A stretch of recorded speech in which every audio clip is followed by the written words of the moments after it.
Hello, everybody out there. This is Robert coming live. It's good to see you all. It has been a little bit of a minute, working through some golf things as we do, traveling and watching some very good golf over the last couple of weeks has been part of what has been going on. And so I'm going to get everything set up here in Facebook and all of the platforms and places. So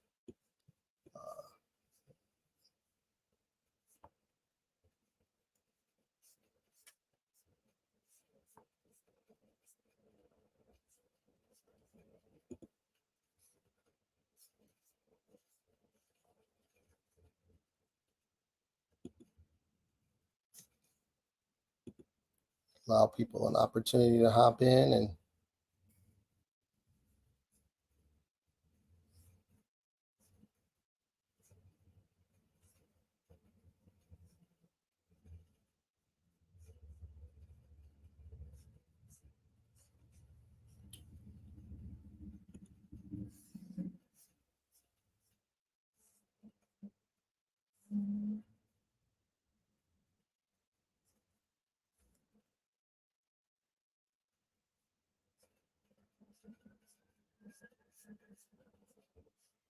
all right, letting people funnel themselves in.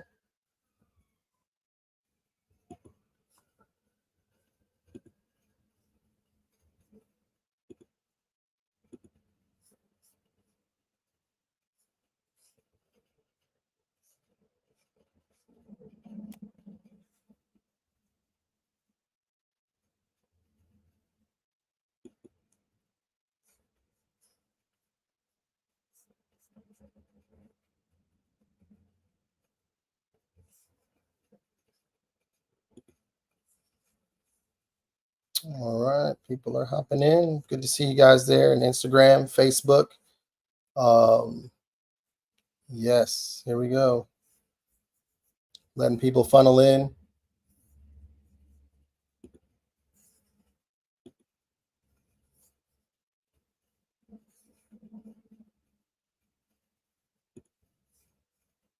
Yeah, give folks a few minutes.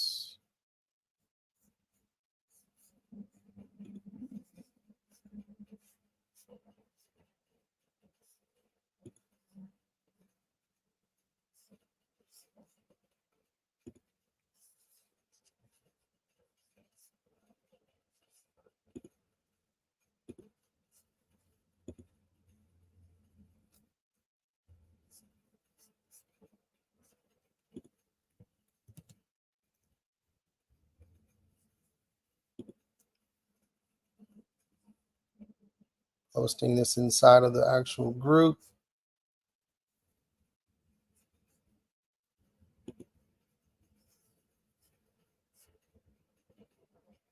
Okay.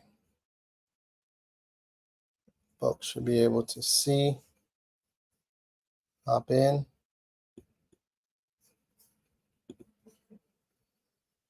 Getting folks in.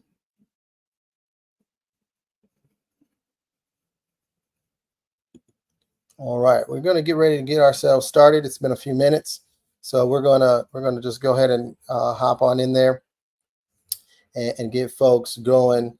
So it's good to see folks this evening. I wanted to talk a little bit today about a few things, but most importantly, this concept of what happens when your golfer begins to obtain or achieve the goals that they have set for themselves. So this is pertaining a little bit to a post that I had just yesterday, where it said, do you want to talk about these particular things with your golfer after their rounds? And one of those things basically being these were goals that were obtained in the course of an event.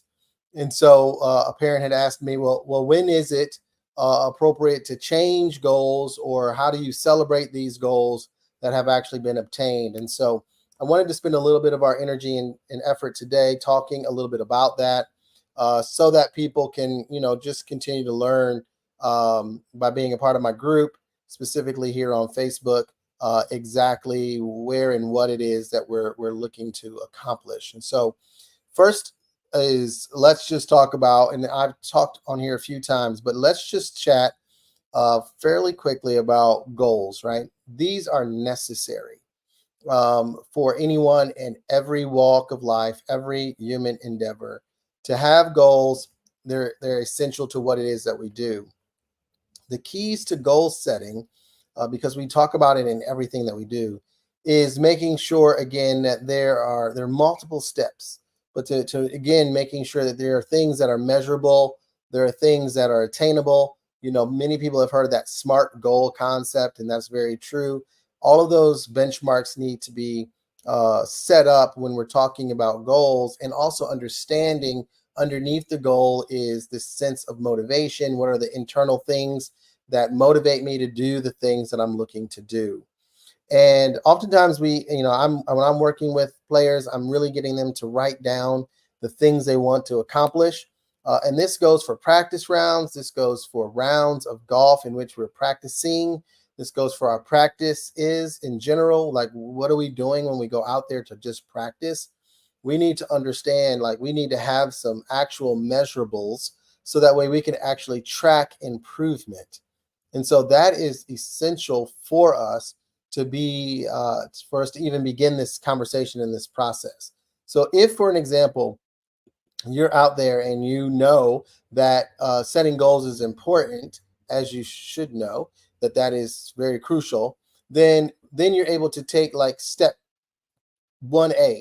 Uh, Step 1A is then writing out the goals that you have, making sure that there's some sense of measurable pieces to those goals. And then we go about tracking these goals. Like, are we doing X, Y, or Z? And so I think in that particular post specifically, there was a question or a comment around, again, the things that we were looking to accomplish. And so when we look at this, or when we start to understand this, now it becomes very apparent at what it is that we're actually looking to do and how we go about doing it.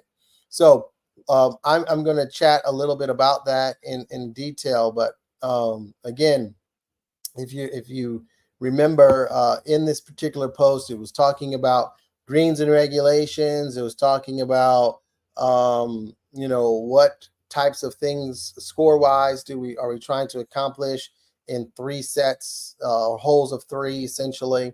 We're looking at the big picture, like, will all of my rounds be in the 70s, or 2 rounds in the 60s, or whatever the cases may be.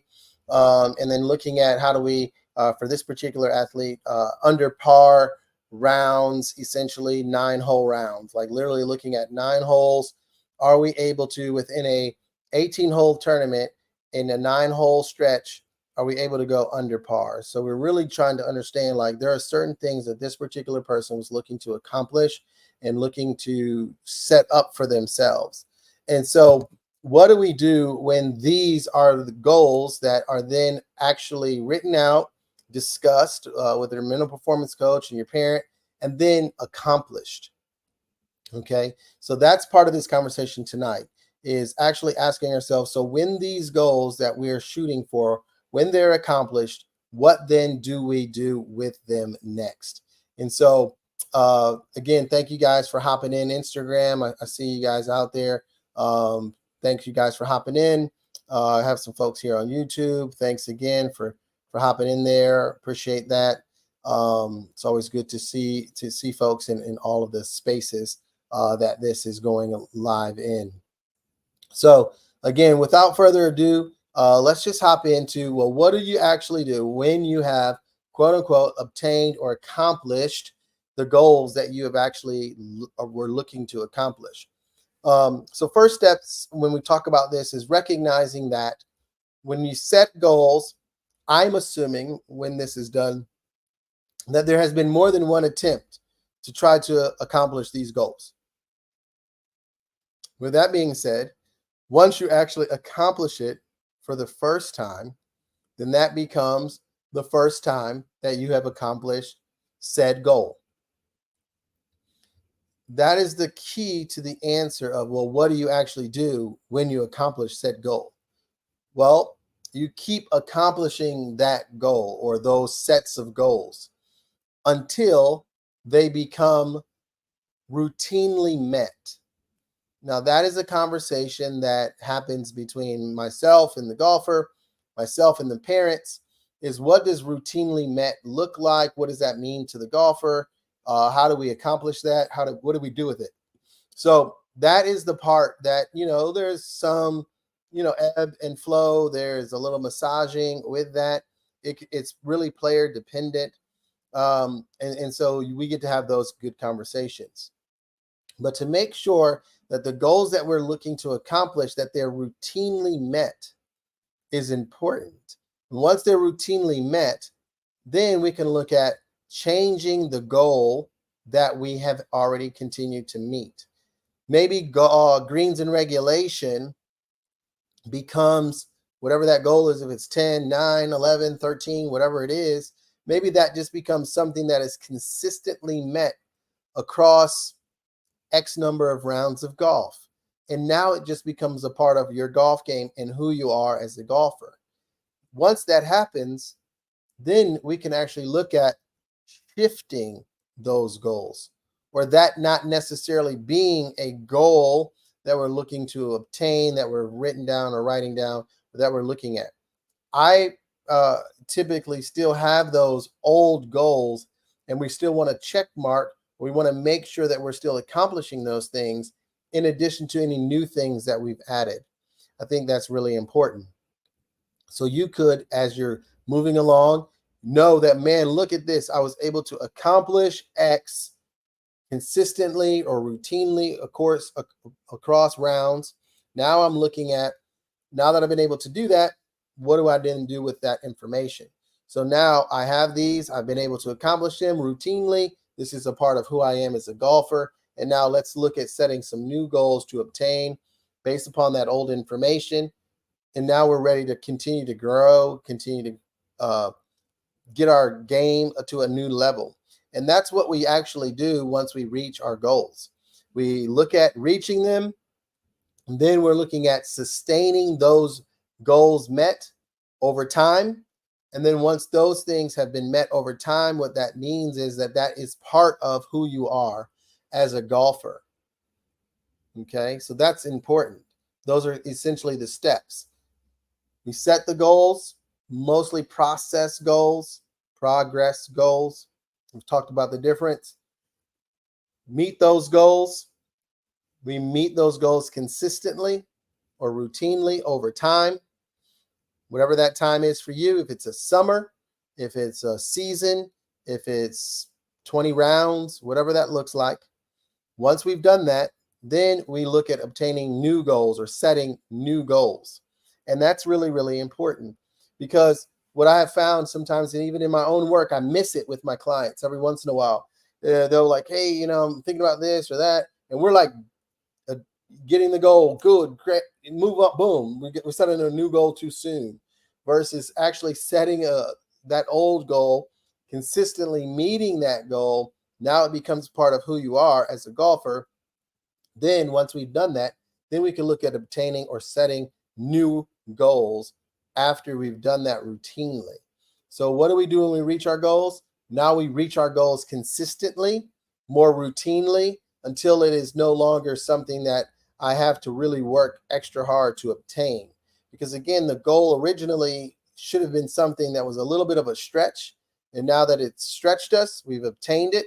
And now once we've obtained it, now we're looking at how often are we obtaining that goal, and then going from there to set new standards, new heights for the goals that we need to set to continue to grow us as an athlete. So this works in our real life, whatever it is that we're looking to accomplish. But this is why setting process and progress goals in conjunction are really good, because they really help you and allow you the opportunity to get yourself to a particular point where you really can strive and become continue to just to be looking for consistent greatness. And that's the part that's so important, because once we're consistently great, now we're able to move into a new space and really start to understand, like, wow, once I'm here, now I can continue to grow, continue to grow, continue to grow. And we really are looking at how we do that, and we create these opportunities for us along the way. So that's what we do when we actually obtain or reach a particular goal that we have set for ourselves. The key is, again, to understand, like, look, once I've achieved this particular goal, now what I'm able and capable of doing is achieving this goal more routinely, more regularly. And once I'm regularly achieving this goal, now I can look at setting up some new goals that I need to accomplish. So it's a process in which we go through, and an effort to continue to get you to a place that is going to be consistently great at what you do. And this is just a refinement. And so we're really looking at, well, what do I do when I achieve them? Awesome. We acknowledge that. We celebrate that. Once we celebrate that, then we try and do our best to consistently meet that goal over time. And once we continue to meet that goal over time, then it will become time for discussion on setting up some new goals for us. We know that golf is not necessarily linear, right? It's not something that just moves from this, I did this, I was able to do that, I was able to do this. It doesn't really work that way. There's some ebbs, some flows, some good, some bad. We reach things, we don't reach things, but we're really setting these things so that way we can see consistency across time. And that's what we're looking to do. And that's how we're able to see success once we're able to actually write this stuff down and actually begin tracking the things that we're looking to do. So that's why oftentimes, like, the easiest one was the greens and regulation. You know, if you set a goal for 11 greens or 13 greens or whatever it is that you might set for yourself, to see, are you averaging that across time? That's actually a good measurement of that particular goal. So it might not be something that you accomplish just one time, 6 times, 13 times, but are we able to do this across a season? And then is this become our average of what we're actually, of who we are now? Like, this is what we are, or who we are as a golfer.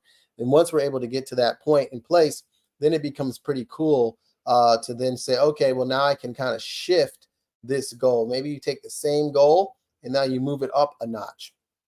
And so those become things and conversations that I like working with when it comes time to working with my athletes on an individual basis. You know, where are you at? Particularly, are you able to get to a particular space? Once you're able to get there, are you able to maintain that over a course of period of time? And then are we able to move that up a notch as well? And so that's what we're looking to accomplish. That's what we want to see our athletes do. That's what we want to be able to do with you when you begin working with me individually or through the mental playbook itself. Is now you're going to be able to see these incremental growths or incremental gains in your game, because we're setting goals specifically for you and to you. And now what you're also able to accomplish from that is the ability to measure, to monitor, to shift when necessary. So that way we're able to really do a great job of looking at growth. So again, I just want to take just a pause for a moment. If you have questions and you're out there, you can send them to me via direct message. Obviously, if you're in the Facebook group, directly in there. If you're on my regular page, you can just send a question anywhere that you see fit.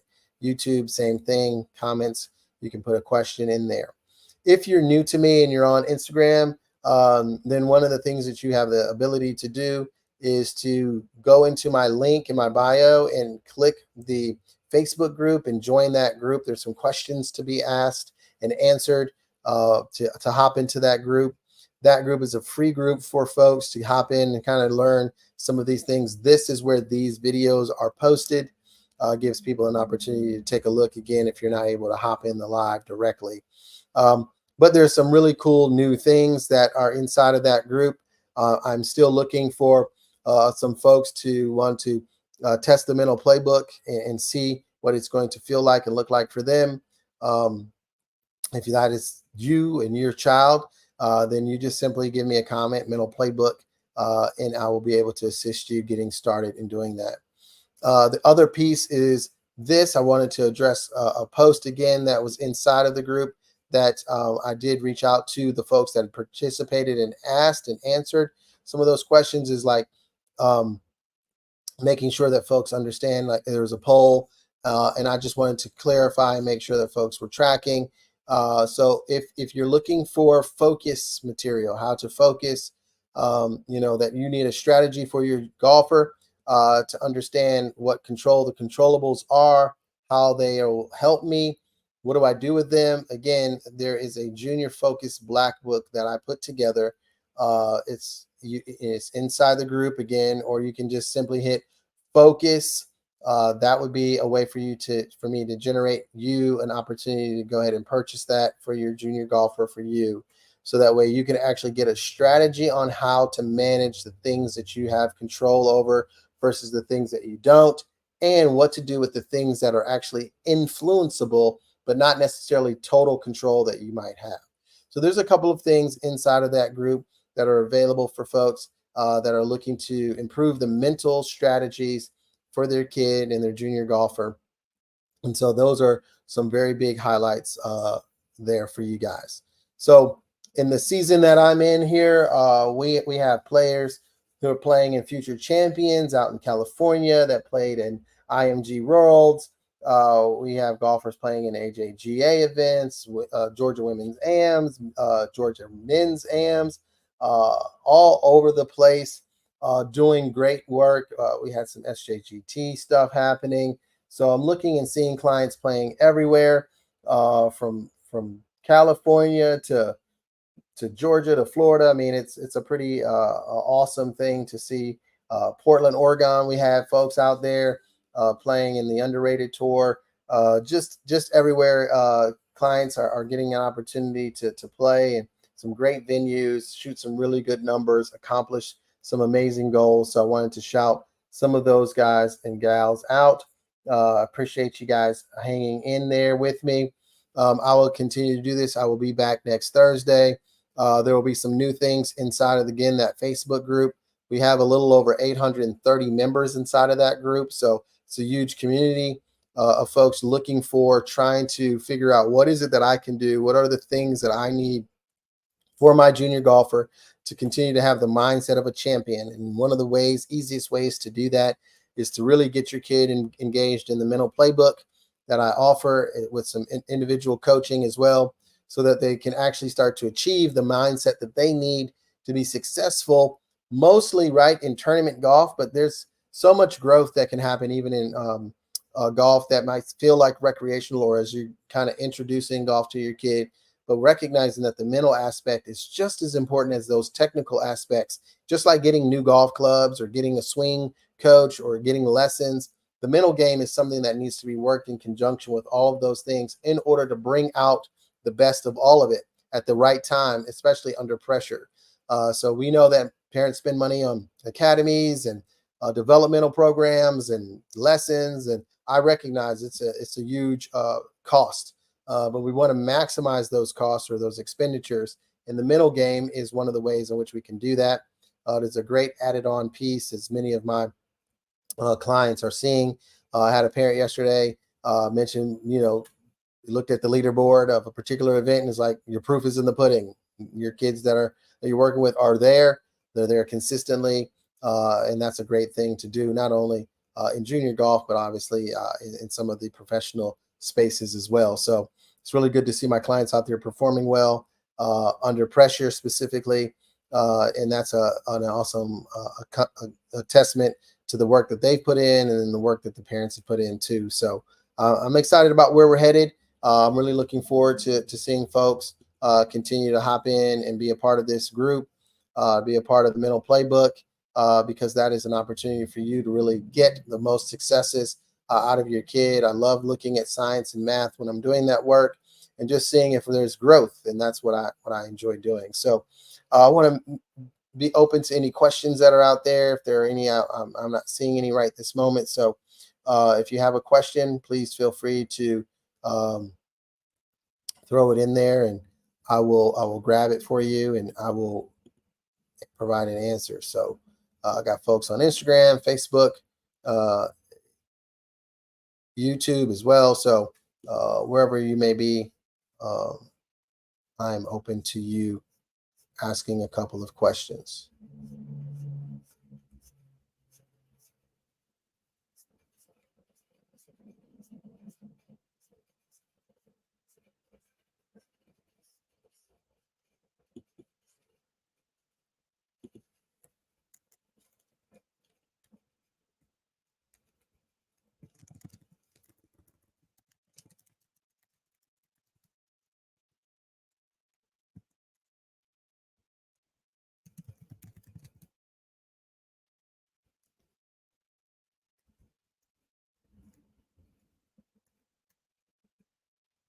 Awesome. I see a question here.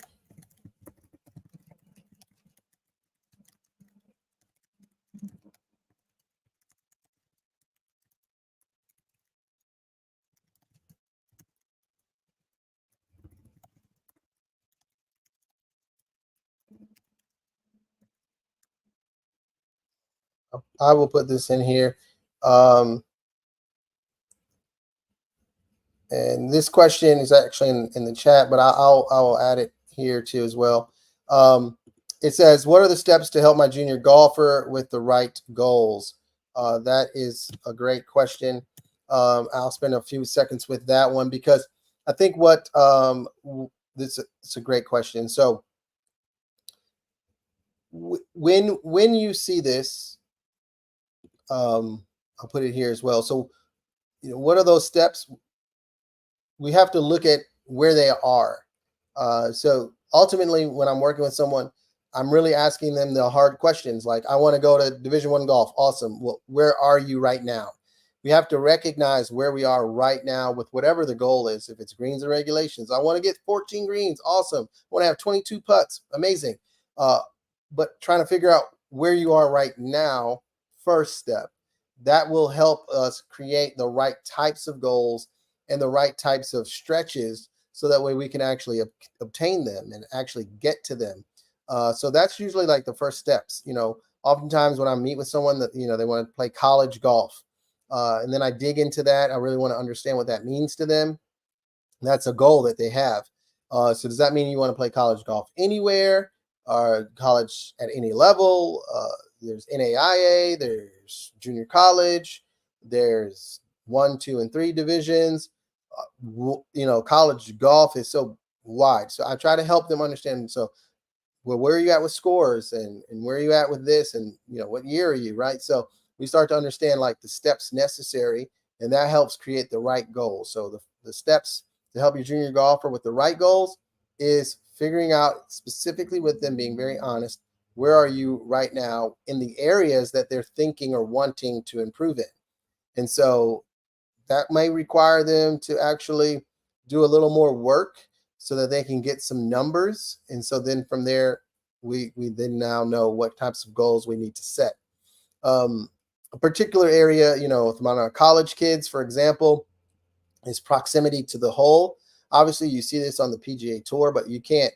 This doesn't exist in junior golf or in college golf. There's no technology there to help you. So, if a golfer wants to improve in that area, then we have to spend a lot of energy and effort, either in top competition, but definitely in practice, but in competition too, or tournament play, where we're stepping off the distance that we have for that first putt and being diligent and writing that down in our book or somewhere, and then using that data and information and coming up with what that might look like for them. So we do that often. If someone says, "Oh, I want to be 22 feet on average from the hole throughout a round," or whatever, awesome. Well, we got to measure what that looks like over a course of time, and we might need 3, 4, 5 rounds of golf in order to do that. So that's really important. So that's probably what I would share is the steps to help your junior golfer with the right goals, is to get them to understand where are you right now, and then from there we can kind of create the stage necessary for them to accomplish certain goals that they're looking to accomplish. Great question. Thanks for asking that too. So we are at the 6:01 hour now. We've been on for a little over 30 minutes, and I would just always want to manage and be mindful of folks' time. And so if there's any questions, you can obviously catch me anywhere on social at Elite Minds LLC. I'm on Instagram at Elite Minds LLC. Also on Facebook is how you would probably be able to find me specifically. And then the group is obviously in my bio in both YouTube and Instagram as well. So with that, I really look forward to kind of just we're here in Georgia, are on the tail end of the summer season. Although in other parts of the country, you're just getting in the middle of it. So you have all of July left and then most of August. So it should be good stuff. So I'm excited for you guys and appreciate you. If you're looking to grow your junior golfers mindset and get them to have the mindset of a champion, I am so excited to want to engage with you in that conversation so that they can do that. And then we have access to the mental playbook. So I'm really excited about the things that we have going for you, and I want you to have a wonderful day. Take care. God bless.